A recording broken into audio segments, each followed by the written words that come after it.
নেপালকে হারিয়ে টানা দ্বিতীয়বারের মতো সাফ চ্যাম্পিয়নশিপের শিরোপা জিতেছে বাংলাদেশ নারী দল।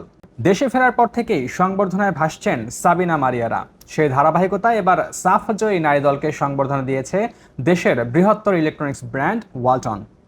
তবে নারী দলের সংবর্ধনা নিয়ে প্রশ্ন উঠেছে। সাফল্যের বিপরীতে যেভাবে তাদের সংবর্ধনা দেওয়া হচ্ছে তাতে কি সন্তুষ্ট বাফুফে?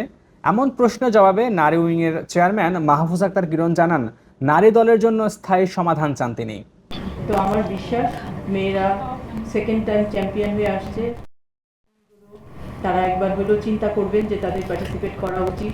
আসলে ফুটবল ফেডারেশন থেকে আমি আবারও আগেও বলেছি আপনাদেরকে যে আমরা কোনো কিছু ফোর্স করতে পারি না, আমরা রিকোয়েস্ট করতে পারি ক্লাবগুলোকে। তো সেই রিকোয়েস্ট আমি সবসময়ই করি। এবার দরকার হলে আর একটু বেশি করবো, কোনো অসুবিধা নেই, কারণ আমি চাই লিগটা স্ট্রং হোক, আমি চাই ভালো টিমগুলো আসুক, মেয়েরা ফাইন্যান্সিয়ালি অনেক বেশি বেনিফিটেড হোক। সাফ জয়ী নারী দলের সদস্যদের একটি করে ফ্রিজ দিয়েছে ওয়ালটন। কেন এই উপহার, এর ব্যাখ্যা দেন প্রতিষ্ঠানটির এই কর্মকর্তা। এই ধরনের যে প্রোগ্রামগুলো, এই ধরনের সবাইকে উৎসাহিত করার যে প্রোগ্রাম, এটা চলতেই থাকবে ইনশাল্লাহ।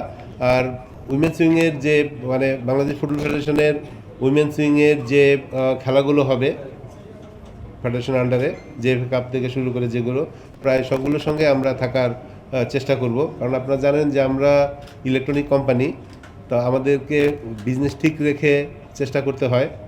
আমরা সেটা করে যাচ্ছি ইনশাল্লাহ। এমন সংবর্ধনা পেতে ভালো লাগলেও মাঠের খেলাসহ নিজেদের জীবনযাত্রার স্থায়ী কিছু চান নারী অধিনায়ক সাবিনা খাতুন। তার মতে, হোক খেলার মাঠ কিংবা বাসস্থান, সবকিছুই চান স্থায়ী। বিশেষ করে অক্টোবরে শেষ হওয়া চুক্তির বিষয়ে দৃষ্টি আকর্ষণ করেন তিনি। ইতিমধ্যেই আপনারা জানেন যে আমরা সাউথ থেকে আসার পরে ক্রীড়া উপদেষ্টা, আমাদের প্রধান উপদেষ্টা এবং 2 দিন আগে সাউথ ইস্ট ব্যাংক ক্রিকেট বোর্ডেরও একটা ঘোষণা আসছে, এবং চ্যানেল আই, তারপরে সেনাবাহিনী এবং আজকে ওয়ালটন। মেয়েরা তো আছে, আমার মনে হয় যে তাদেরও ভালো লাগে। তো আবারও ধন্যবাদ এবং কৃতজ্ঞতা প্রকাশ করছি।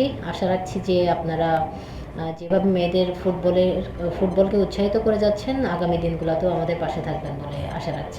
এ সময় সুখবর দেন নারী উইংয়ের চেয়ারম্যান। জানান, আগামী বছর থেকে বড় পরিসরে নারী লীগ এবং ফ্রাঞ্চাইজি লীগ আয়োজনের ঘোষণা দেন তিনি। আমরা গতবার ফ্রান্সাইজি লিগটা করতে পারিনি বিভিন্ন সমস্যার কারণে, সেখানে বলবো যে স্পন্সর জটিলতা অনেক বেশি ছিল।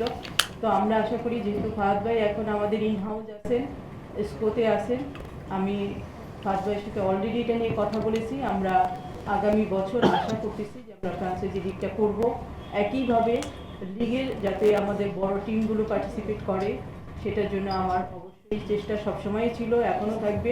পিটার জেমস বাটলারের চুক্তি শেষ হবে আগামী ডিসেম্বরে। সেই পর্যন্ত নারী দলের কোচ ইস্যুতে কিছু বলতে আগ্রহী নন মাহফুজা আক্তার কিরণ।